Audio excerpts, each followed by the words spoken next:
This meeting is being recorded.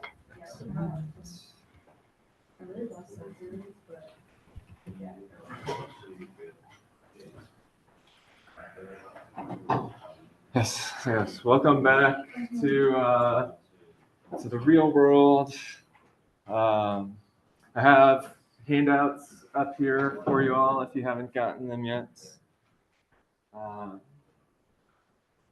Let's see. I know what a handful of you all did over break, but any of you think you did have the best break? You're gonna win the spring break competition? No. Anybody definitely lost the spring break competition? Like worst spring break, lots of head nods. Yeah. Lots of catch up on work and other things. Yeah, that happens. Nightmares from Pagilla spring break. Yes, that's fair as well. Let's see.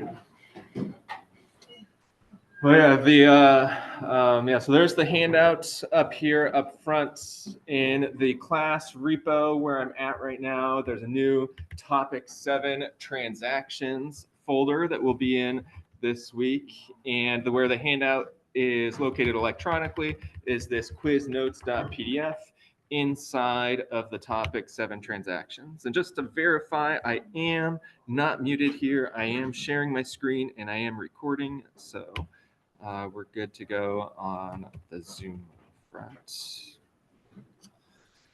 Yeah, we will, I don't know, we'll have a lot of announcement-ish things today, and then we will get started with new, exciting technical stuff.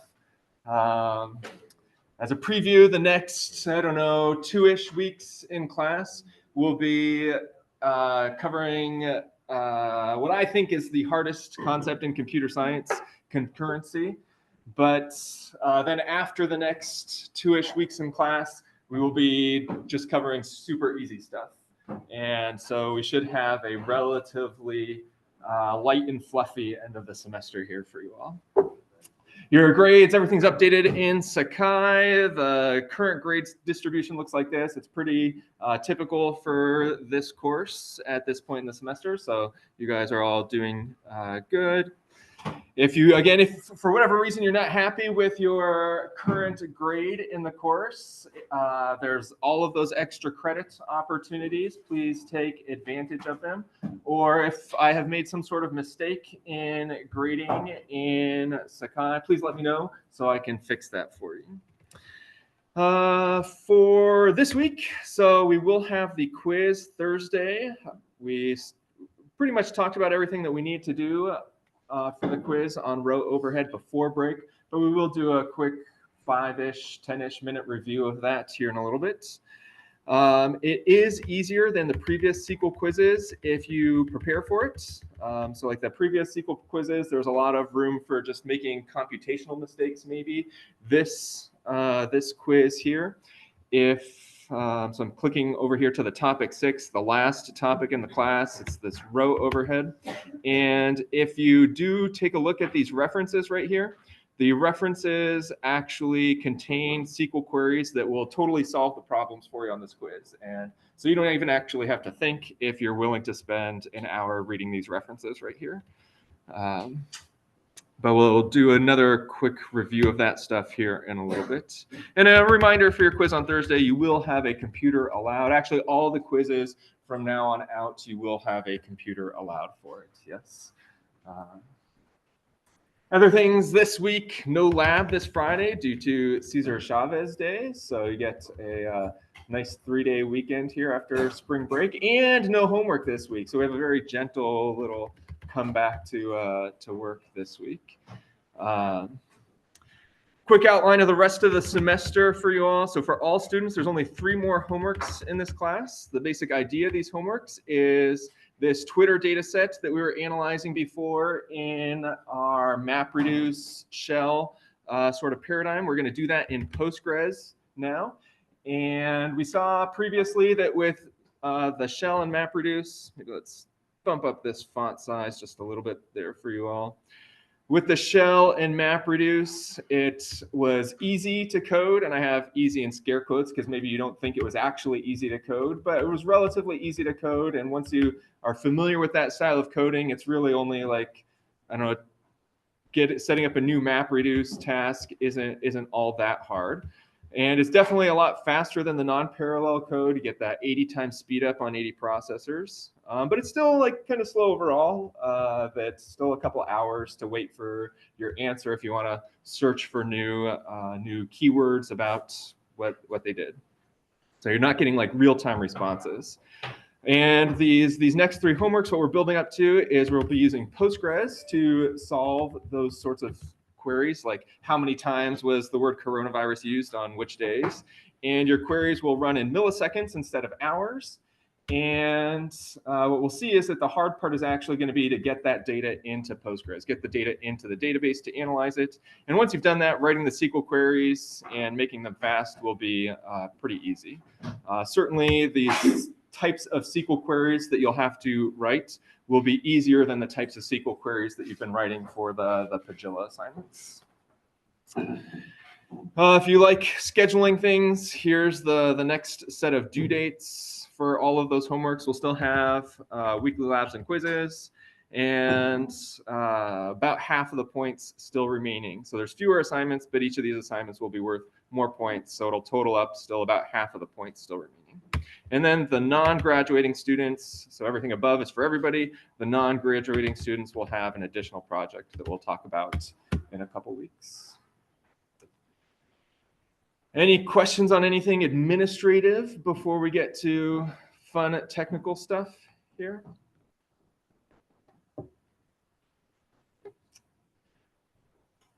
I've tried to structure this course so that this second half of the course, there's still stuff going on, but it's relatively light compared to the first half of the course. You all have lots of things going on with either writing theses or job searches or capstones or other things that come up in graduating seniors or juniors doing other technical courses. And so trying to make this course not be the main thing that you have to worry about.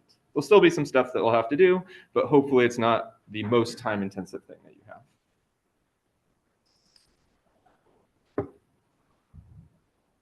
Everyone's good? You're welcome.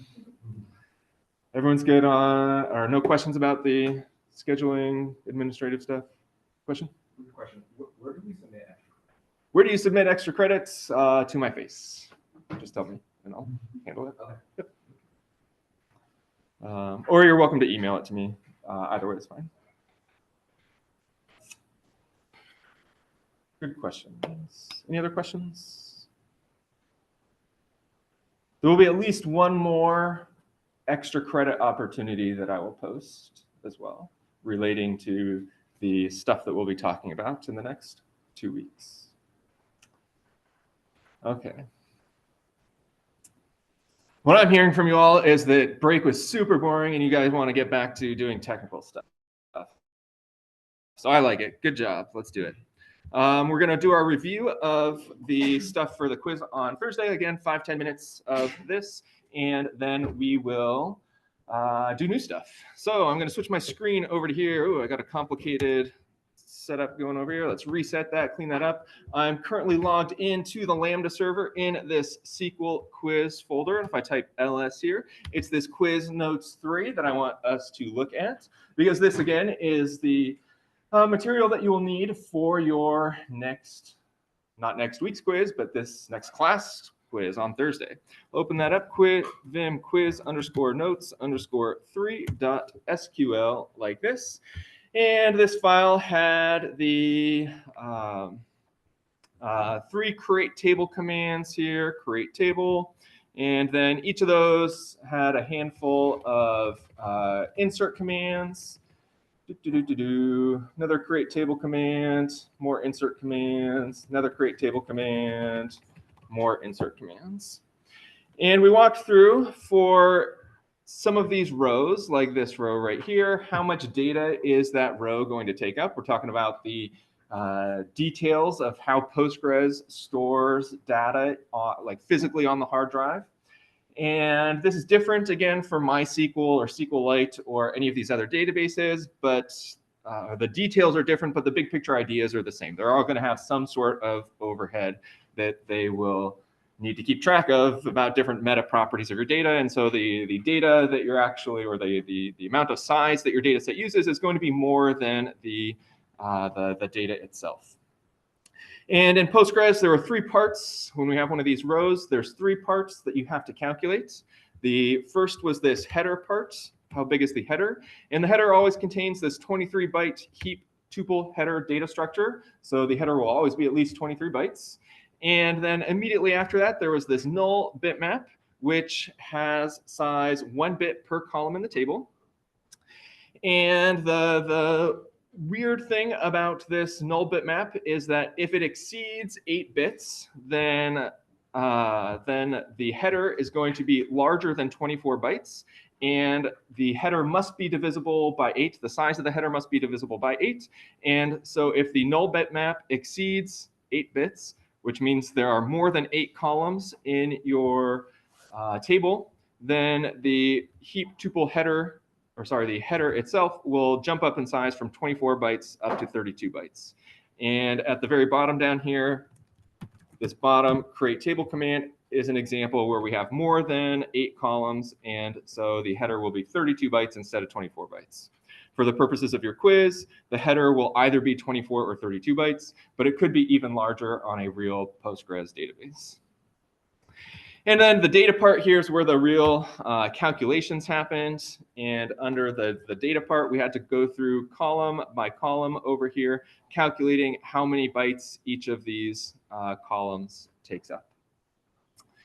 And then the very last part is that the overall row itself must have a size divisible by 8. And so there's this final little padding section over here just to make the overall row size divisible by 8. And that's what we worked through an example of that last time in class. For your quiz on Thursday, you will have 2 separate insert into table commands, and you'll have to tell me how many bytes those 2 commands take up. And so that'll be just walking through this procedure that we did last class here. That's the first part of your quiz. That's the part that we've talked about so far. The part that we haven't talked about yet is what to do with these create table commands. On your quiz, you will also have 2 create table commands. And one of the things that we observed while we were doing the inserting or calculating the size of these rows, the row overhead of the rows, one of the things that we observed is that the order of your columns actually matters. It has a semantic meaning that changes the amount of disk space that will be used by an individual row that's being inserted. And so the second part of your quiz is that for each of these create table commands, and again, there will be 2 create table commands on your quiz, you will have to give me the optimal ordering of rows here in order to minimize disk space usage. How do we do that? It's pretty straightforward. What we do in order to optimize disk space usage, to optimize disk usage, order the columns from largest to smallest. And last time in class, again, before break, one of the things that we did was we worked through how to use the documentation to figure out what are the sizes of each of these columns. I'm not going to go through those steps again in class. I'm just going to tell us what those sizes actually are here. For the int8, the size, or the type length was 8 bytes. For the char, it's 1 byte. And in 4 bytes. Basically any type that has a number inside of it, that number is the number of bytes that type takes up. And int2 is 2 bytes. The line, this is an interesting type that's not obvious exactly what it's doing, but it again stores lines on a map, and this takes up 24 bytes. And the JSON type has JSON-B over here. Its size was -1 bytes according to the documentation. And what that means semantically, what that means is that it has a variable size.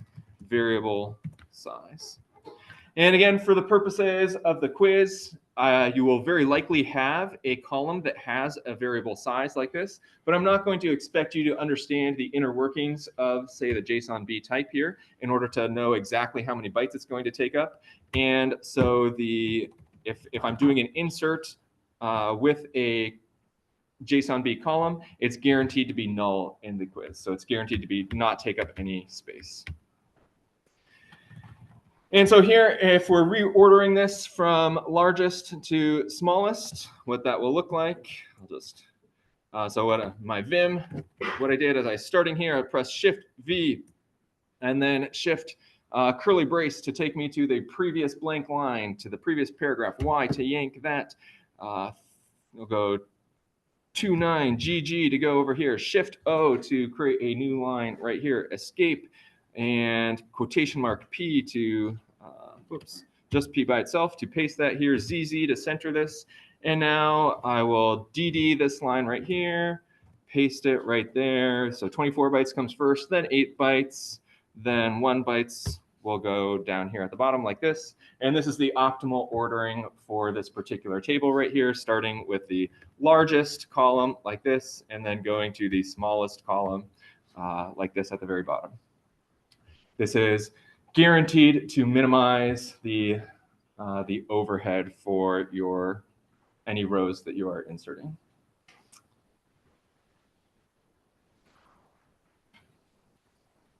Any questions about what to do for this problem in the quiz, or what I did there, or anything that I said? Ben? So, is the creation of the table different from like displaying it? Because for example, I feel like when you display it, you would want like the ID to be first, or like semantic like meaning behind that. Yeah, so this is a good question. The question is basically like, this is super awkward and stupid that we have to do this. That everybody wants to have the ID first. That's always just the thing that it makes sense to have as the first column in your table. And so if we are creating the table like this, how does that relate to, say, a select command? If I did something like select star from example, this star would expand in the order that these columns are listed in the create table command here. So select star like this would give me the D column before the ID column, before the B column, before the C column, and so forth. I could, and it would be very typical to do something like select ID, comma, I don't know, B, comma, C like this from example, in order to have the ID column come first when I'm actually selecting from example. But this has no effect on how the data is actually stored inside of the database, because again, the select is something that happens after the data is already inserted. And the create table command right here literally specifies the ordering that the data is inserted. Another sort of natural question to ask is, like, if there is a guaranteed ordering that's always going to result in the smallest size, why doesn't Postgres behind the scenes just automatically reorder the columns to be in this ordering? And the answer is that it's an open issue on Postgres to have somebody do this for them. If you all were, say, like master's students looking for a master's project, I might recommend that as a good like master's thesis to fix Postgres so that it can automatically reorganize these columns for users. It's just not a priority for Postgres developers right now. Did that answer your question?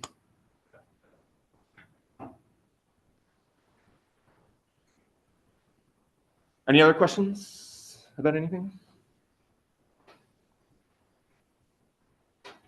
Next. How are we using our computer for this quiz? Question is, yeah, how should you use your computer for this quiz? And the answer is there are no restrictions on what you're allowed to do with your computer. So if you, for example, come over to this row overhead section, one of the things that I list over here is this query right here that select type name, type line, type length from PG type right here. Let's go ahead and copy this and run it inside of Postgres. I need another terminal session here in a second, so I'll go ahead and log on and project/SQL quiz and connect to pSQL and run that query like this. And this is a query that you'll need to have as reference in order to see, for example, this type length right here to see how many bytes each one of these types takes up. And this type length column right here tells us what I was writing over here. That line, for example, is 24 bytes. If I search over here /line, we get line right there, takes up 24 bytes. And so this is the most straightforward way to use your computer for this quiz, is to look up the actual size of any of these columns over here. Again, maybe big picture idea, one of the things that I'm trying to get us to get you all to start doing, getting practice with, is reading documentation. And the documentation that I have listed up here, these two links, inside of them somewhere they contain actual commands that will just tell you, like, you input a table and it will output the reordering of that table for you that is optimal. And so you don't even have to think. You can just, if you look up where that command is, you can run that command and it'll do that reordering for you. Or there's another command that's built into Postgres that will just tell you literally how many bytes a row takes up, including all the different overheads. And so I'm not requiring that you read the documentation and find those, but if you want to spend an hour or probably a lot less to find those commands, then you can make the quiz very easy.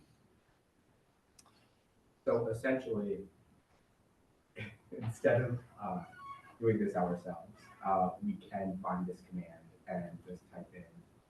Yep, so I am encouraging you all to be lazy human beings and spend the upfront cost of 10 minutes reading the documentation so that you are able to then forever be lazy in the future and not have to figure things out yourself and let the computer figure things out yourself.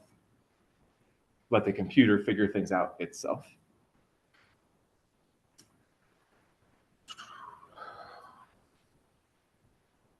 All good questions. Any other questions about what to expect on the quiz Thursday?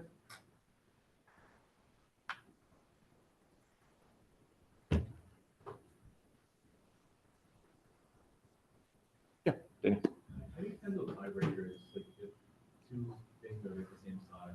Yeah, that's a good question. How do you handle tiebreakers when reordering these entries? And the answer is it doesn't matter. So here there are no ties right here. So there's a one canonical ordering. It turns out actually though that it wouldn't matter whether we reorder D line and ID int 8 right here. We'd guarantee to always consume the exact same amount of bytes. And so it turns out that actually doesn't matter. If there is a tie, then the ordering doesn't matter.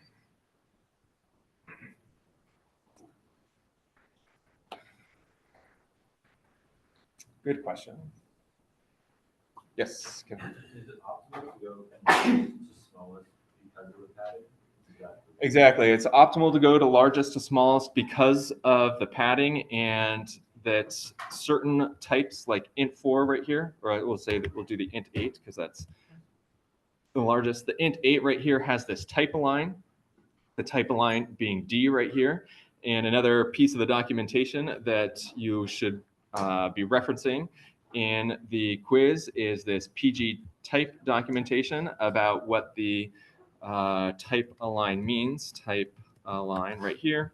The D right here means double alignment, so 8 bytes on many machines, which means every machine that anybody uses these days in practice. And so that if we had, say, the character right here above the ID, then we would have 7 bytes of wasted space between the A and the ID because the ID needs to start on a multiple of 8. And so it has to add 7 bytes of padding to make it start on the multiple of 8. And the type align over here is closely related to the type length. And so that's why the ordering by the type length is guaranteed to reduce the padding. Okay. Good questions. Yeah, again, scores on this quiz, usually very high for students who spend a nominal amount of time preparing. Okay. So, rest of class today, we are going to switch from talking about something relatively easy to something exceptionally difficult. And coming over here to back to this topic 7 transactions folder, scrolling down a little bit more on our lecture notes here, one zoom out here. We're talking about concurrency today with transactions and locks. And concurrency is famously the most difficult thing in all of computer science by orders of magnitude. Essentially, all difficult bugs that people encounter are related to concurrency.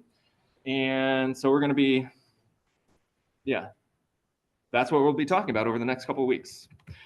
What is concurrency? It's when multiple programs use the database at the same time. We'll have about maybe like 5 or 10-ish minutes of explanation, high-level background stuff here, and then we will get to this technical handout preparing for the next quiz. So again, yeah, concurrency when multiple programs use the database at the same time. It turns out when reading data, this is trivial to do, that as a user of a database, there's nothing special that you have to worry about. The implementer of the database has to do special things, but the user of the database doesn't have to do anything at all. And so all relational database systems that anybody cares about support concurrent reads. For writing, though, writing data concurrently is exceptionally hard, and embedded databases like SQLite 3 do not support concurrent writes. This is the main weakness of SQLite 3. If you were in an interview situation and somebody asked you whether you should use SQLite 3 or Postgres, the one standard response there is, am I going to have to write data concurrently? If I am, I definitely want to use Postgres. If I'm not, then SQLite 3 probably makes sense. So every non-embedded database has a much more complicated architecture. So like Postgres and MySQL, you were working with that in the last lab. You have to do a whole bunch of stuff with Docker, Docker Compose to get those systems up and running. You don't have to do that with SQLite 3. The reason you have to do that with these other databases is because they're supporting this, these concurrent writes. And also, as a user, there will be a lot to worry about, and that will be what our quiz will be about, is how, as a user, you have to modify your code or careful things that you have to think about in order to support these concurrent writes. Again, widely considered the hardest problem in computer science, and the reason for that is that it is a major source of non-determinism. I've used this word a couple times in the class so far, but non-determinism is when you run the same piece of code and different things happen. And concurrency, major source of non-determinism. Different things happen every time you run the code. That makes reproducing bugs and solving those bugs very, very difficult. There's also, as we shall see in a couple weeks, impossibility theorems that prove that there are certain things that are impossible to do in concurrent writes, things that you really, really wish you could do. And so these impossibility theorems are sort of the source of the non-determinism and source of why things are so hard. Lots of ongoing research. Basically, 90% of research in databases or big data comes down to this problem of concurrent writes. And still, after 50, 60 years of doing this, nobody knows how to do it with best practices. And so in this course, we're only scratching the surface of this topic. We'll just explore why it's hard and not get into all of the nitty-gritty details. If anybody does have questions as I'm going through any of this high-level stuff, feel free to interrupt me. Otherwise, I'm just going to plow through and get us into the quiz material. So there's many tools to manage concurrency. The famously operating systems courses introduce a lot of these tools, semaphores, barriers, spin locks, mutexes. Wikipedia has a good article that talks about some of these tools. But these OS level concurrency primitives, these tools at the OS level, are famously also very hard to work with. And so modern programming languages like Python have introduced their own language specific tools. Callbacks, async await patterns, coroutines, three of the most famous ones, all used in Python here. If you did take CS46 with me, then coroutines and async await are two patterns that we covered for concurrency. In Python, what the cool kids are using these days is something called async IO. It was initially added in 2015, so about 10 years ago. And every new version of Python since then has completely broken their system and been backwards incompatible. Again, because nobody knows how to do this like concurrency actually correctly. Everybody's experimenting with new ideas.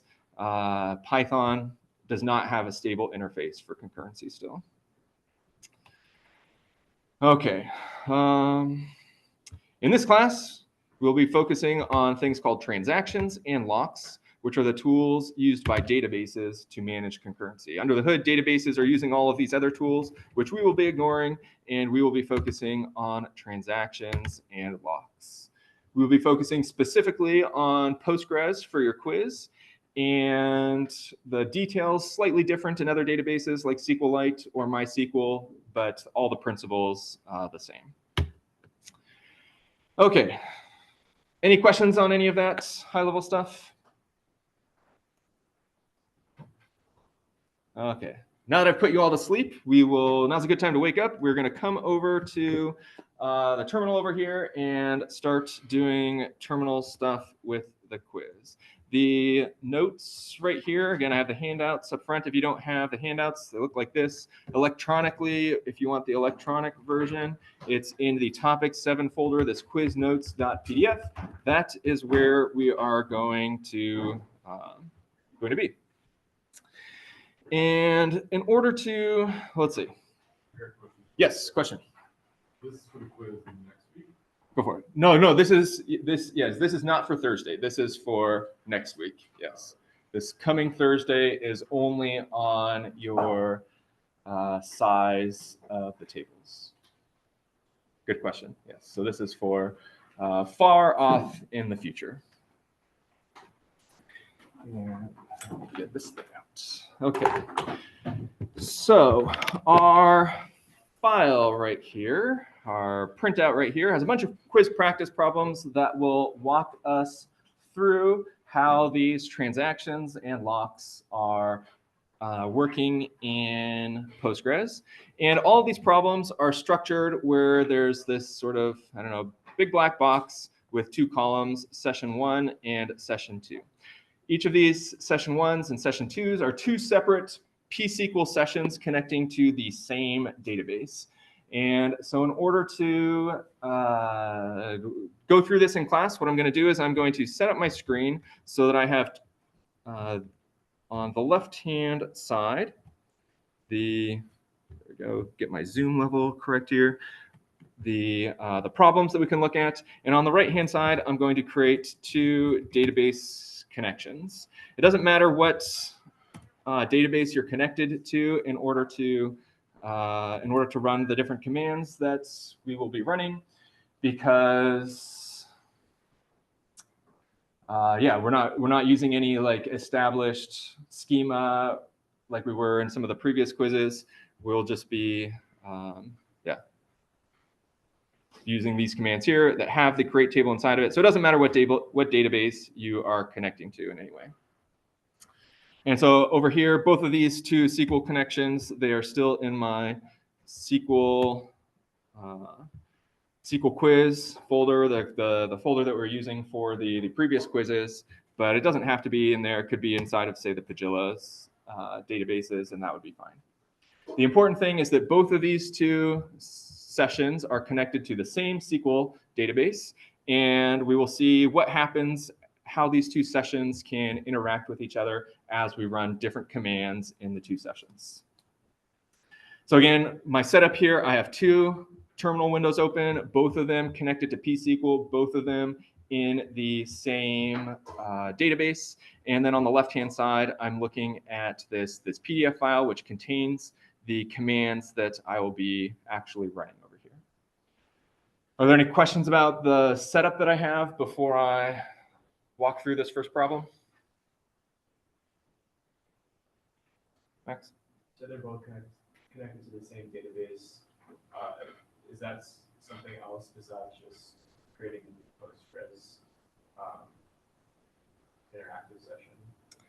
Nope, it's just that I ran pSQL over here in both of these, and the fact that they're the same database means that I'm doing it in the same folder. So when I do Docker Compose, they're connecting to the same Docker Compose.yaml file. Good question. Okay.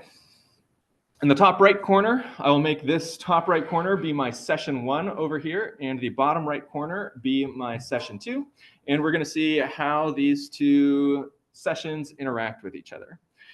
On the first command right here, well, let's see. So for each of these problems, they're organized where the commands are start from top and go to the bottom, and each row has like a timestamp associated with it. These numbers over here are like timestamps that show what's happening at an individual time. And for each timestamp, there will be one command only in one particular session. So in this case, at time 1, this create table command happens in session 1, which I said is my top right corner up here, and there is nothing that is happening in session 2 at timestamp 1. So I pasted that create table t a int like this, and I hit enter, and we get a create table command right here. And then in session 2 over here, line 2, I have this select count star from t, and this is now a valid command for me to run because session 1 created this table t, and that table is immediately visible to all other concurrent sessions in Postgres.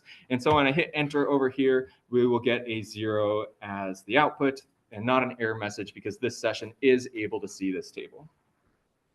For the purpose of the quiz, anytime there's one of these select statements, you are required to write what the output of that select statement is going to be on the problem. And so right here, there we go.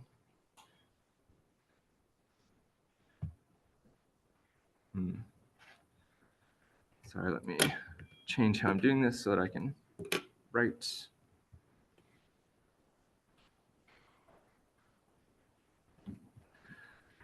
Where did the file go? Sorry, 1 second. My note pen doesn't want to write unless I open it in the right way. So here, on this line 2 right here, we should have a 0 right here because the output over here of this select statement was a 0. Again, you're not responsible with these select statements. You're not responsible for writing any of the header information or any of the details about the table, only what the output of the SQL command is going to be. And all of the SQL commands will be relatively simple commands. It's not trying to test your understanding of parsing SQL select statements. This should be just simple things like counting how many rows are in the table. So we have a 0 right here. And then on line 3, our next timestamp, line 3, we have the insert into t values 5, insert into t values 5 command like this, and I hit enter. And the command was successful right here. And immediately that 5 will be visible in my bottom right section if I were to run another select count star. In this case, there's the next command for me to run is line 4 here, insert into t value 6. Press the up arrow, change that 5 to a 6. Another successful insert. And so on timestamp 5, we have select count star from t, up arrow to get to select count star from t. And the answer here would be a 2 because this session 2, was able to see both of these two inserts happen. And so we have a 2 over here.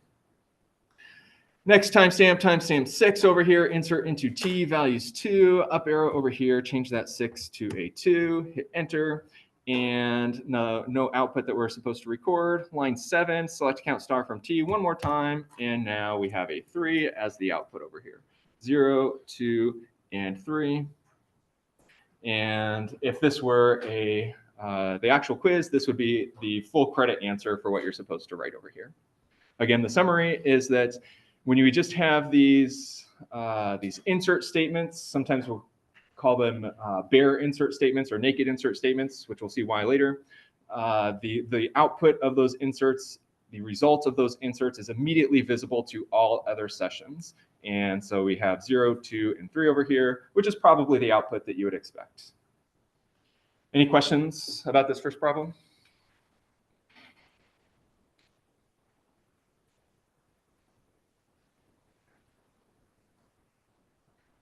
Okay.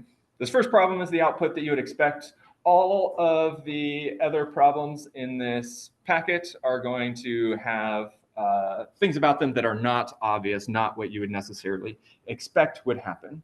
And so let's go on to problem 2 and see why that's the case. And then anytime we have one of these problems, so here we have this create table t command again. If I were to rerun this create table t command, I would get an error, relation t already exists. And so all of these problems, they're assuming that we're starting from a fresh database. The problems are supposed to be totally independent of each other. And the most straightforward way of starting from a fresh database is take one of these sessions. I'll do the bottom right session. I'll press Control D to get out of it. And I'll do Docker compose down, followed by, notice that when I did Docker compose down, my pSQL session up here was terminated because I can't connect to that server anymore. And now I'll do Docker compose up -D again, bringing it up, sending it to the background, and reconnect with pSQL like this in both of my sessions. And now we're starting from a fresh database session. We don't have any of these changes that we made from problem 1. This is, I guess, sort of the gold standard way of starting a new problem, is bringing your database down and bringing it back up. And that will guarantee that you have no interactions between the problems. It would also be possible to just drop the table. And I'll do that for the next example. But again, yeah, summary, in order to go from problem 1 to problem 2, I just brought the database down, brought it back up, reconnected. And so once again, in the top right over here, I will do my create table int command like this. It is now successfully running because there is no table t created because, again, we brought the database down, and that destroys all of the data because there is no volume. Line 2 over here, select count star from t, select count star from t like this, and we still have a 0 over here on line 2. Everything is the same so far. So add a 0 right there. And now the new stuff happens on session 1 on line 3. We have this begin command over here. What begin does is it starts what's called a transaction. And so on line 3, if I type begin like this, semicolon, hit enter. Then line 4, insert into t values 5, insert into t values 5, semicolon. The insert command still happens successfully, just like it did in the first problem. Line 5 will insert values 6 like this. Command still happened successfully, just like it did in the first problem. But now over here on session 2, when I run this select count star from t, up arrow, select count star from t, you'll notice that I have a 0 over here, instead of a 2. 0 right here instead of a 2. The reason for that is because of this begin statement that happened on line 3. What begin does is it starts what's called a transaction, and when we are inside of a transaction, none of these results will be visible to other transactions that are happening inside of the database. And so in particular over here, line 6, because it is not contained within this transaction over here, we are not able to see any of these intermediate results that have been happening. We're not able to see this insert that happened on line 4 or on line 5. Line 7, let's insert into T values 2. And then line 8 over here has this command commit. Commit ends our transaction. Commit ends the transaction and makes all of the information that we inserted within the transaction visible to other Postgres sessions. And so when I do commit over here, it's kind of like saying, let's save all of this data that we were inserting, making it actually visible to other people. So in the top right here, I'll hit enter, which is line 8 in problem 2. And now when I run line 9 over here, select count star from T, up arrow to run that, we have a 3 because we are in fact able to see this data like that. So the key part here about problem 2, what's weird about it is that when we have a select statement that happens inside of another session, it is not able to see any information that was inserted in a transaction in progress. You have to commit your data, committing is like saving, in order for this information to be visible to other sessions. If I were to have had a select statement, let's see, I'll do it. Yeah. If on, say, line 6 over here, if there, and I'm doing it in a different color here so that we can identify that this is a different, it's not part of the solution to the problem. If here there was a actual select statement, so if here there was select, and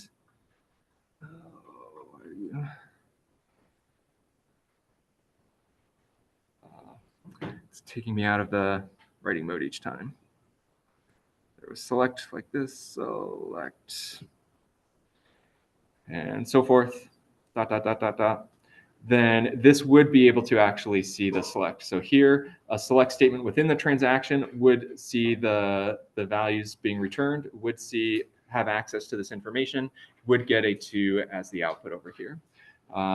These values are only not visible to select statements outside of the transaction. Any questions about problem 2?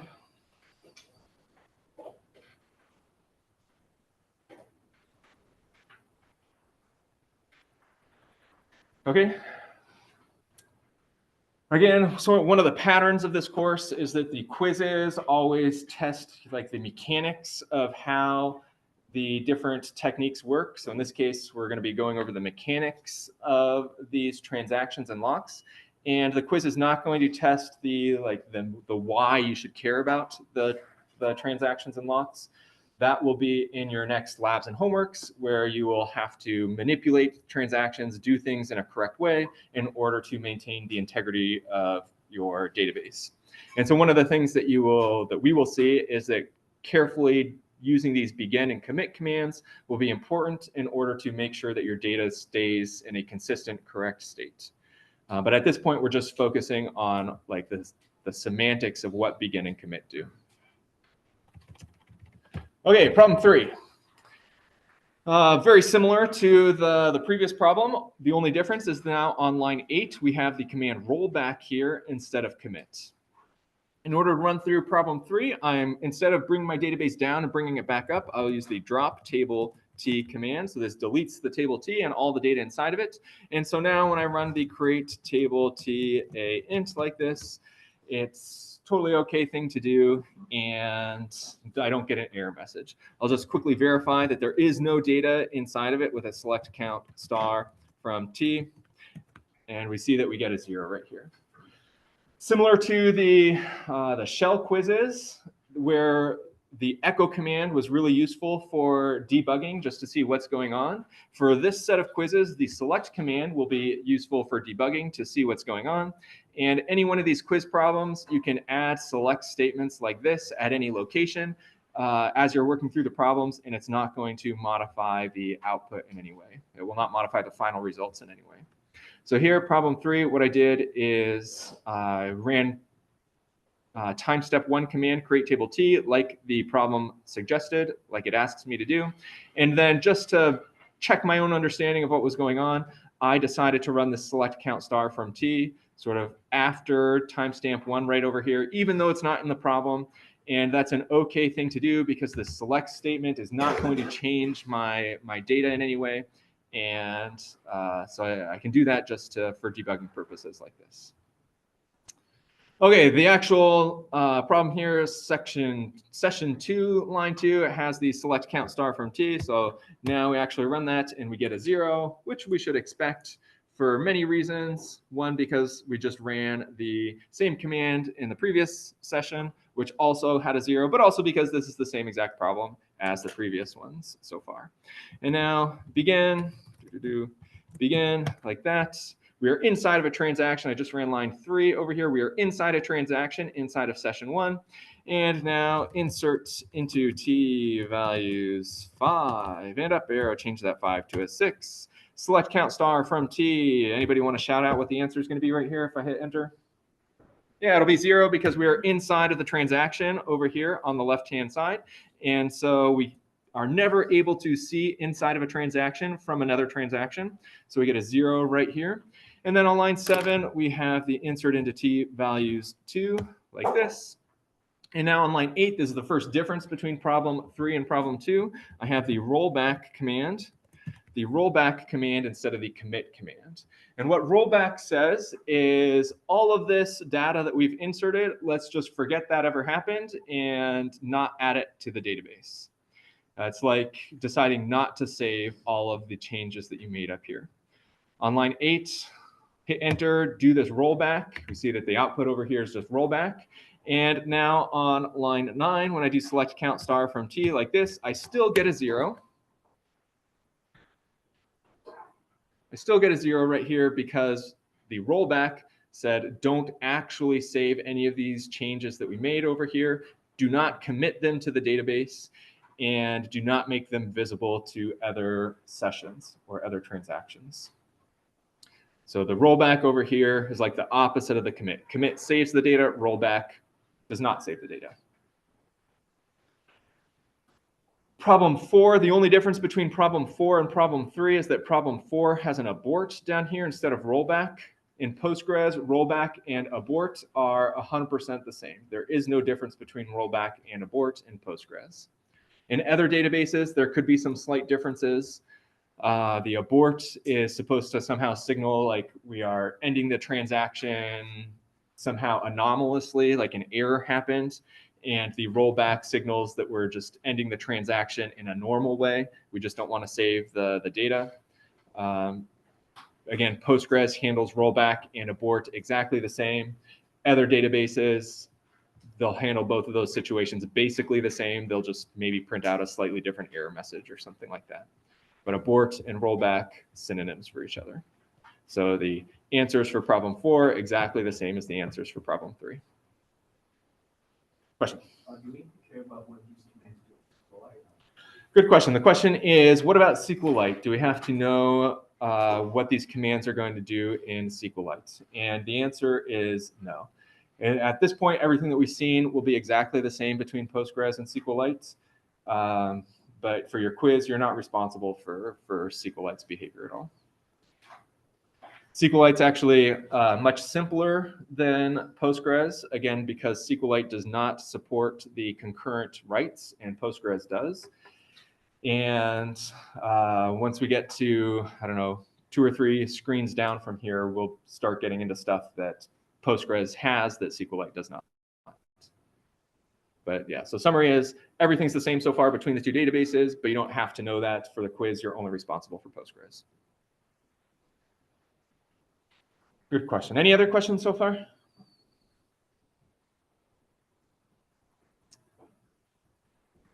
Okay.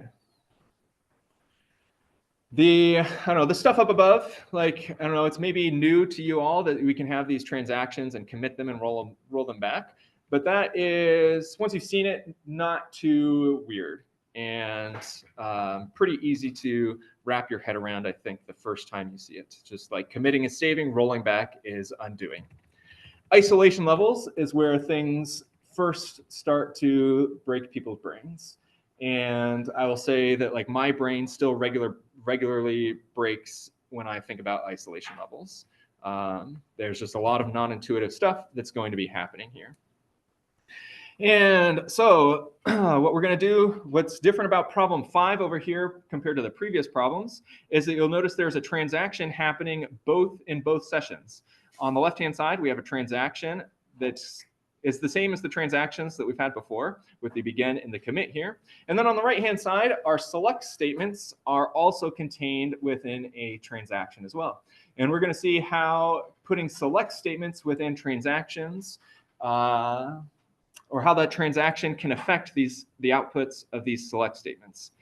And we will also see in problem 6, a new syntax for begin, which adds this thing called an isolation level, which changes the behavior of select statements inside of a transaction. So let's start with problem 5 here. Again, in order to restart my problem, I'm going to drop table T, a int like this. And oops, drop table T does not specify the column list. It's just drop table T like that. And now I'm ready to start problem 5. Session 1 right here, create table T, a int, control R, create table T, a int, hit enter. There we go. Now timestamp 2 right here in session 2 now has a begin. I am inside of a transaction on both sides, on the right hand side, and actually I'm only in a transaction on the right hand side. Soon I will be on a transaction on session 1. And I have this select count star from T semicolon. We have a 0 over here, which is probably still what we should be expecting, that no data has ever been inserted into this table, and so there's no way that our count star could be something that is non-zero. Line 4, we're creating the transaction begin here on session 1, again, the top right corner. And now we insert into T values 5 and 6. I'll do Control R to get my insert into T values 5, hit enter, Control R, type of 6, insert into T values 6, hit enter. And that was lines 5 and 6 that I just ran. Now we're on line 7 over here, and 7 is the first spot where we might possibly see some new behavior. On the right-hand side over here in the bottom right corner, I will press the up arrow to get my select count star from T, command back, which is the command from line 7. And we will see how this, the fact that we're in a transaction on session 2 over here interacts with the transaction on session 1. And what we'll see is that it has no effect. That we still have the select count star from T over here, that just because we're in a transaction on the right-hand side does not mean that we have access to the contents of this transaction over here on the left-hand side. And so we still have a 0 right here as our outputs. That was command 7 over here that I just ran in the bottom right corner. We're now on command 8 in session 1. Insert into T values 2, up arrow, change that 6 to a 2, hit enter, and now commit right here to save those changes. I've done all of the commands now in session 1, added these 3 rows, and committed. We're now on line 10 over here, and we have select count star from T once again. And here we see that even though we are inside of a transaction on the right-hand side, the changes that we made on the left-hand side now suddenly take effect on the right-hand side.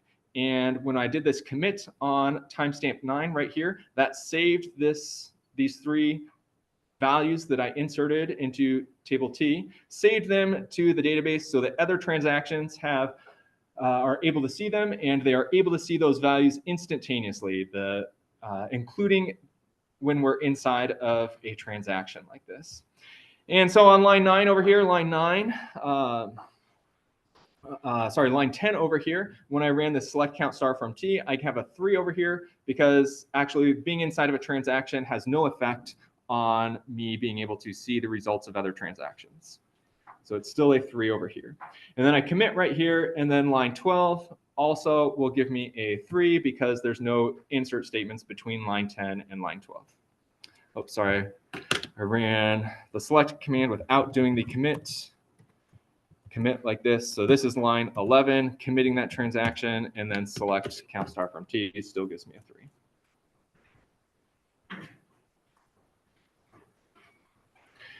So with our these select statements, by default, whether you're inside of a transaction or not inside of a transaction, doesn't matter. The select statements will immediately have access to whatever data was inserted from another transaction over here. And so in this particular case, the fact that we added the begin command on line 2 and the commit command on line 11, putting these 3 select statements inside of a transaction has no effect. Any questions on that? Okay.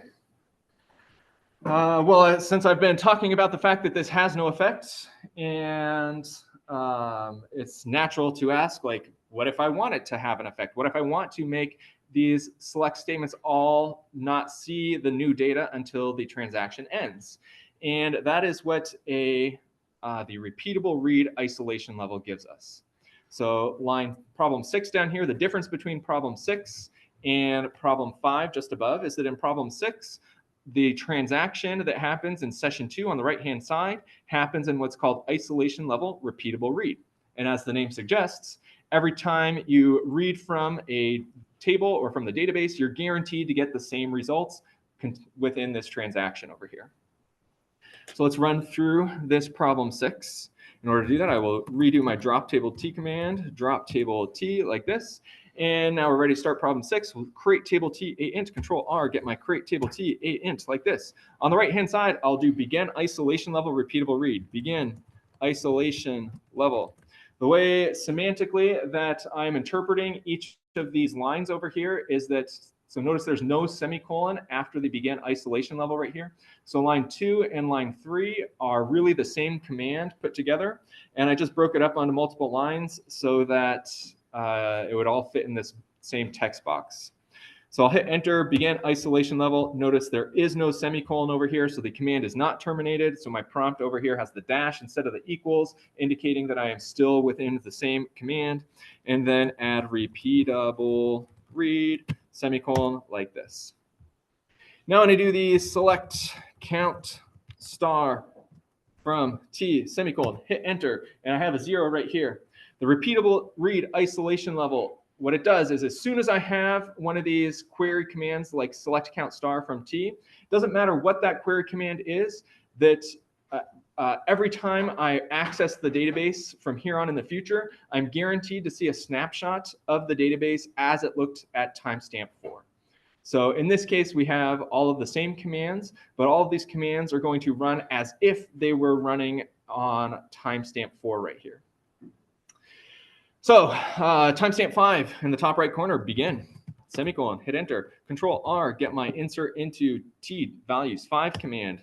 That is line 6 over here that I just ran. Now we're on line 7, up arrow, change that 5 to a 6, hit enter. Now we're on line 8 and select count star from T, up arrow, select count star from T. This will be giving us a 0 as the result over here.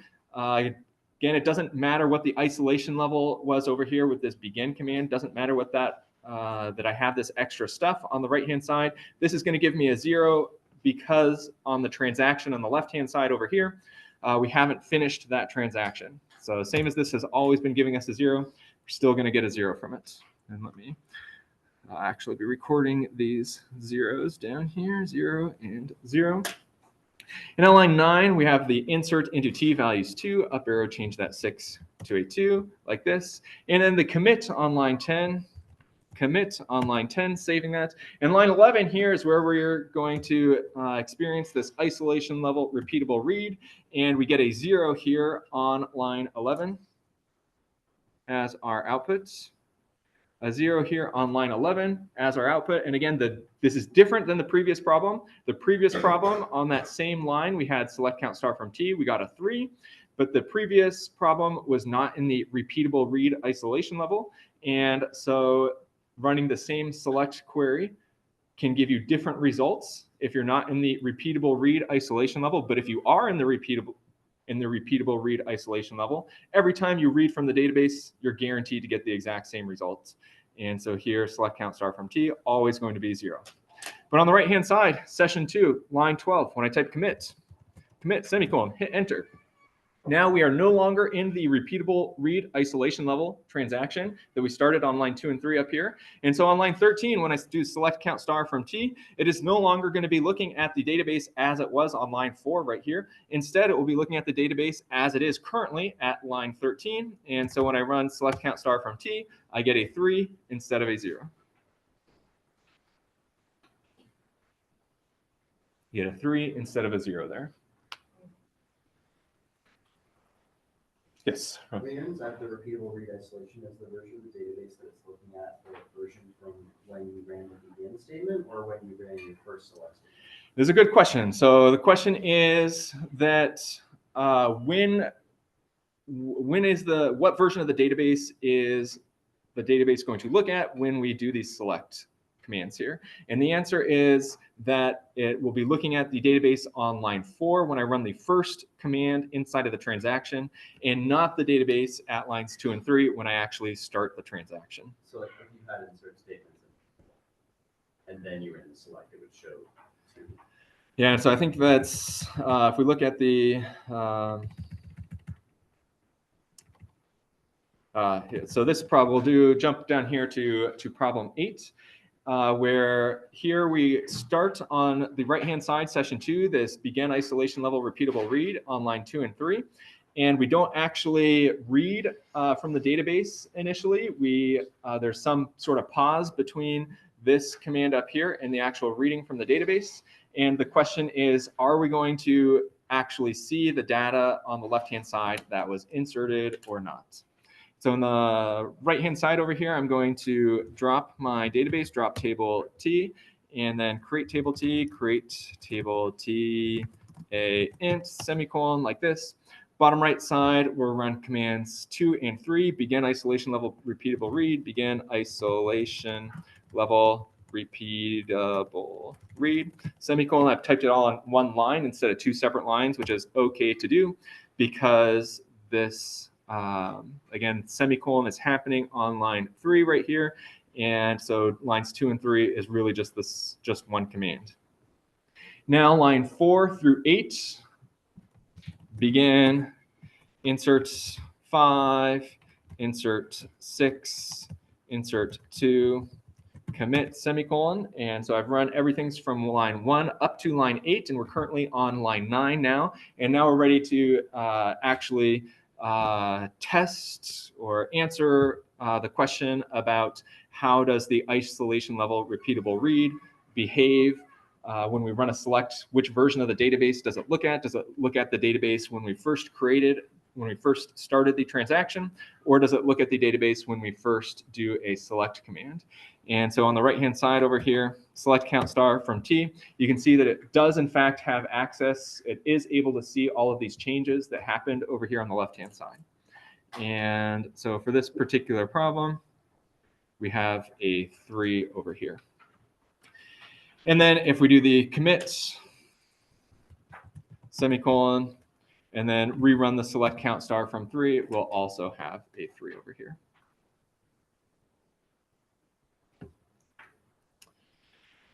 Does that answer your question? Yeah, good question. Yes. Follow up. If you did repeatable read in session 2, did all the things that you did in session 1, then select count star from T, and then you went back to session 1 and considered another value, it would still return 3, right? So your question is, if say between line 3 and 4, I did some inserts right here?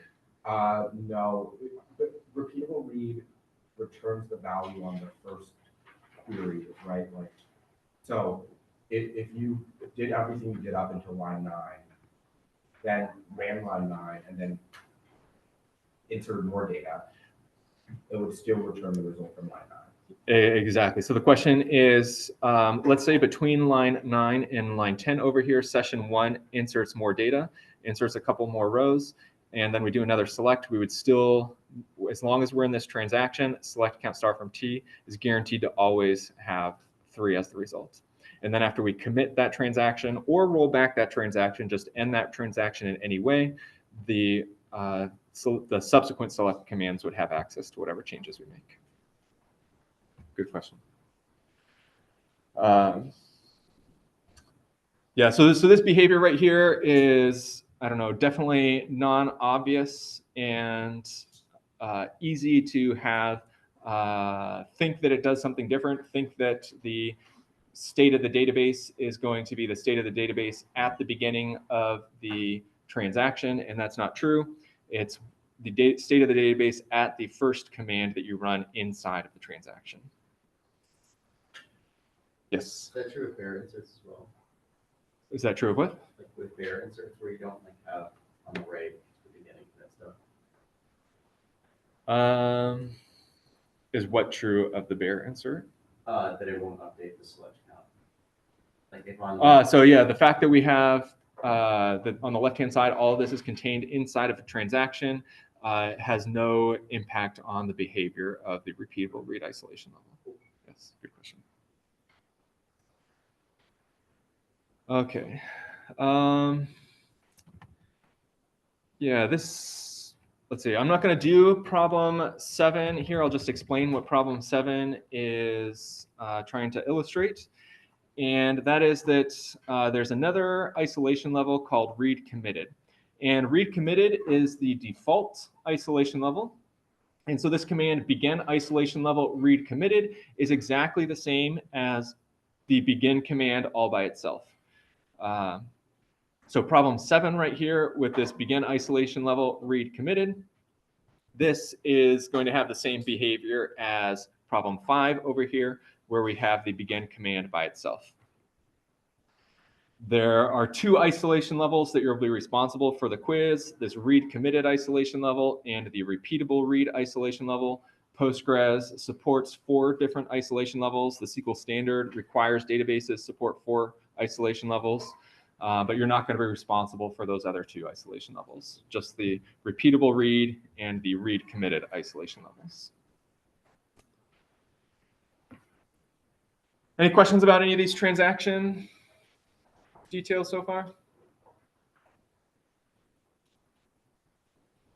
Okay, I hear you all thinking in your head, this is all super easy. Why was he talking about this being the hardest concept in computer science?